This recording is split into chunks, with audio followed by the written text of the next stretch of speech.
Buonasera e ben ritrovati con l'informazione di Telefriuli. In primo piano ancora la guerra in Ucraina. Mosca annuncia una nuova offensiva, ha deciso il coprifuoco nella capitale Kiev dalle 17 di sera alle 8 del mattino. Si contano ormai migliaia i morti. Anche il Friuli Venezia Giulia si unisce alle preghiere per la pace. L'arcivescovo di Udine, Andrea Bruno Mazzoccato, invita domani i fedeli in Duomo alle 17 contro quella che definisce l'avanzata del male. Sentiamo il primo servizio della giornata.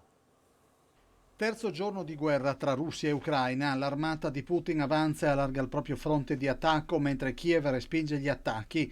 Si contano già migliaia di morti nelle città. Il sindaco di Kiev ha fatto scattare il coprifuoco già alle 17 di oggi. Chi verrà trovato in strada verrà considerato un nemico. Sale a 150.000 il numero delle persone che hanno già lasciato il paese in fuga dal conflitto. Molti hanno già attraversato il confine, metà di loro in Polonia e molti in Ungheria, Moldova, Romania e Slovacchia. Il tema dei profughi diventerà centrale nei prossimi giorni in Europa. Martedì il prefetto di Udine ha convocato una riunione tecnica con le associazioni per l'accoglienza e i sindaci del territorio. Oggi stesso l'arcivescovo di Udine, Andrea Bruno Mazzoccato, ha detto che la Chiesa è pronta ad accogliere i fratelli e le sorelle ucraine in arrivo dal paese in guerra.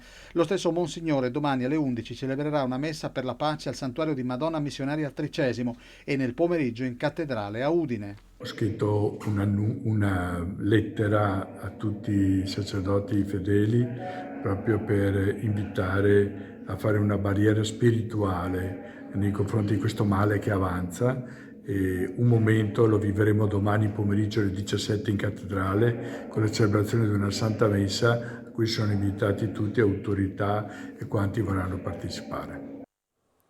Non c'è dubbio che ci sono preoccupazioni da parte del Friuli Venezia Giulia per le conseguenze della guerra in Ucraina sull'export della regione. Lo ha detto all'ANSA il presidente del Friuli Venezia Giulia, delle conferenze delle regioni, anche Massimiliano Fedriga al padiglione Italia di Expo 2020 Dubai. Il mercato russo è particolarmente importante per il Friuli Venezia Giulia che vive di export, dice.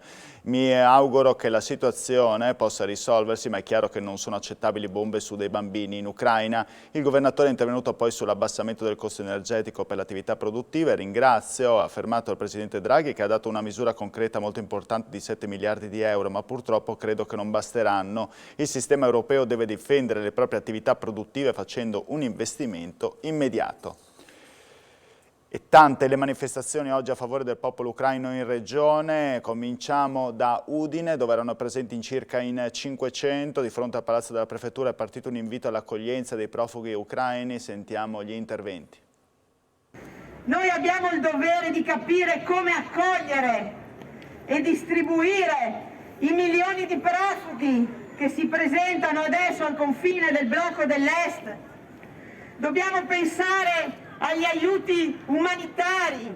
Io ho lavorato ai diritti umani, ai diritti delle donne, ai diritti delle comunità LGBT per 20 anni in 5 paesi dell'ex Unione Sovietica. Prima in Russia, mi occupavo di guerra in Cecenia, di libertà di stampa. Abbiamo tutti pensato ad altro, pensato agli affari nostri, pensato al gas, pensato appunto a come poter incrementare quelli che sono i nostri investimenti. Abbiamo continuato a pensare al capitale e siamo giunti qui. Il Friuli Venezia Giulia deve iniziare a preparare l'accoglienza per i profughi ucraini.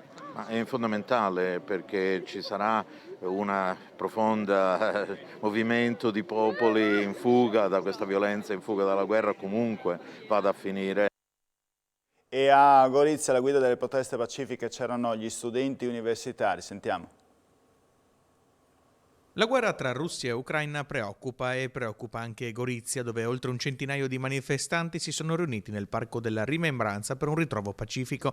A organizzare l'evento 2 studenti del corso di laurea magistrale in cooperazione internazionale dell'Università degli Studi di Trieste con sede a Gorizia, Francesco Lipari e Luigi Rubano, che hanno contattato l'associazione Ucraina Friuli che ha partecipato all'organizzazione. Questo è un gran segnale che lanciamo, un gran messaggio che vuole essere lanciato, un messaggio di solidarietà, di unità e soprattutto di coesione, al di là dell'ideologia politica. Tutte le guerre sono ingiuste, tutte le guerre sono da evitare. Io penso che noi siamo raggiunti il punto di non ritorno. Chi ancora aveva qualche illusione sul carattere del nostro vicino di casa adesso non può avere più nessun dubbio. Questo è un Stato terrorista, è un aggressore che il suo scopo è annientare il nostro Stato. A Trieste sono stati gli stessi cittadini ucraini a scendere in piazza per chiedere la fine del conflitto nella loro terra d'origine. Sentiamo l'intervento della parlamentare del PD, Tatiana Rojc. Noi oggi dobbiamo ritenerci tutti ucraini, senza se e senza ma. Un paese aggredito nel cuore dell'Europa, con le bombe, con i bambini sotto le bombe, con la gente costretta a rifugiarsi nei rifugi antiaerei, a scappare. Questa è la guerra. Noi dobbiamo pensare alla pace. Chiudiamo con Pordenone, dove sono partiti i primi carichi di aiuti per la popolazione ucraina, ovvero alimentari e farmaci. Ci dice tutto Alberto Comisso. Medicinali, alimenti a lunga conservazione, prodotti per bambini e per l'igiene personale. Questa mattina da Pordenone sono partiti i primi aiuti per il popolo ucraino. Domani, se non ci dovessero essere problemi alla frontiera, un furgone carico di scatoloni, frutto delle donazioni di numerosi cittadini, arriverà a Kiev. I prodotti verranno smistati per poi essere consegnati alle persone che più ne hanno bisogno. Il popolo ucraino ha bisogno di tanto aiuto. Purtroppo c'è tanta povertà e abbiamo deciso di dare una mano. Ognuno con qualsiasi cosa che ha, 1 chilo di pasta, un barattolo di tonno. Abbiamo organizzato ieri fino a mezzanotte, ho mandato messaggi, ho chiamato. Possiamo soltanto medicinali di urgenza, perché questi per primo che dobbiamo recuperare. Primi viveri come alimenti da cibo.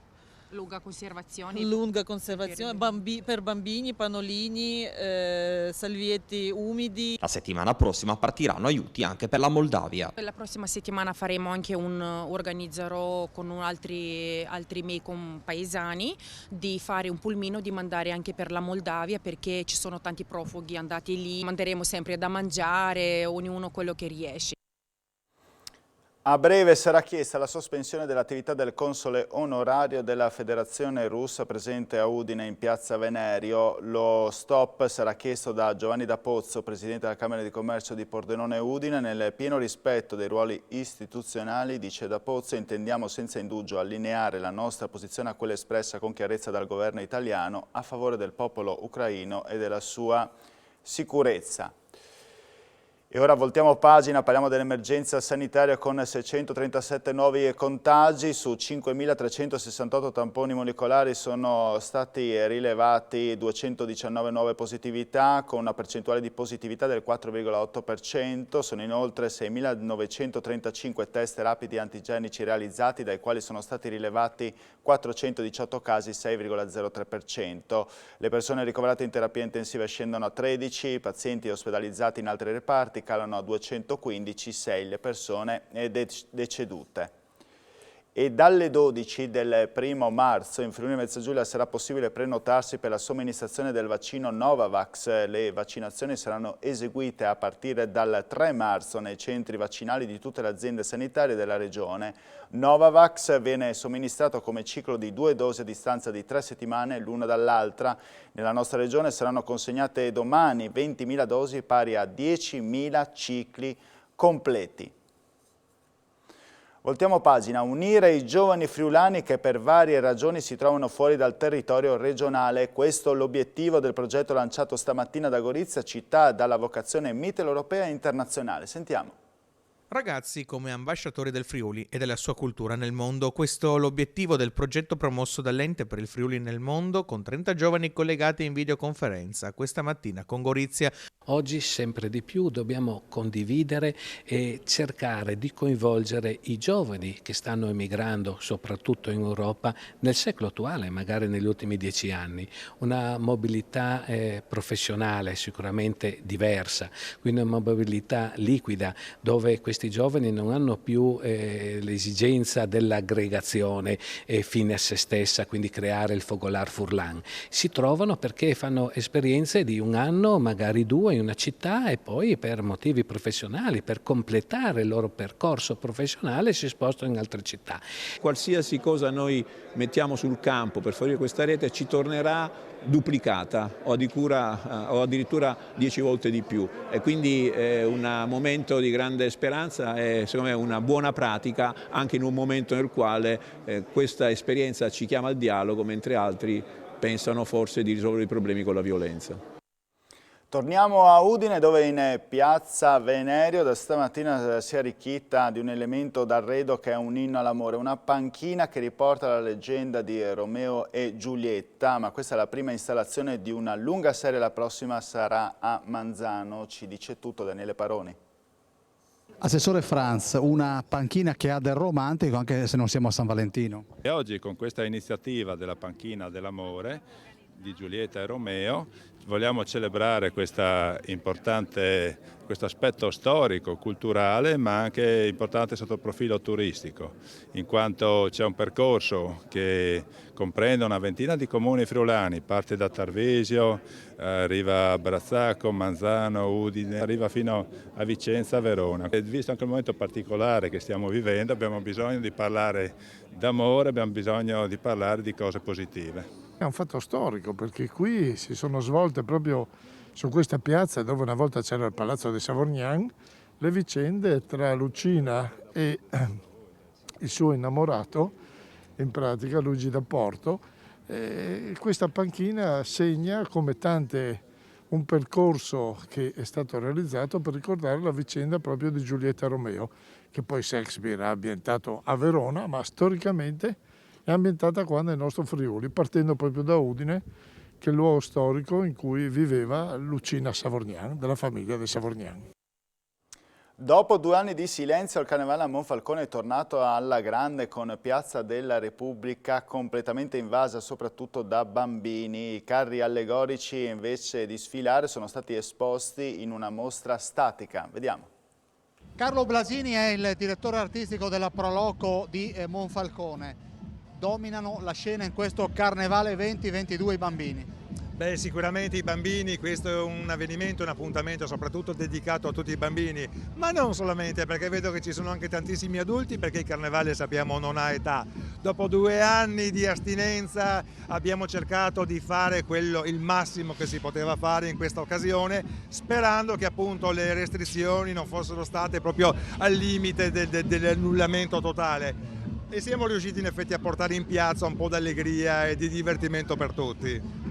Mostra statica dei carri che quest'anno non sfilano. Sì, ecco, in effetti purtroppo un divieto che ci è stato imposto è quello di non fare la sfilata, perché la sfilata, ricordiamo, Monfalcone con il bel tempo porta 25-30 mila spettatori, sarebbe appunto un'affluenza ingestibile sotto il punto della sicurezza, pertanto abbiamo pensato di riproporre anche quest'anno la sfilata statica, la mostra dei carri e soprattutto delle strutture e come vengono realizzati anche i carri, no? I maestri carristi spiegano al pubblico anche da zero come viene costruito un personaggio oppure un movimento.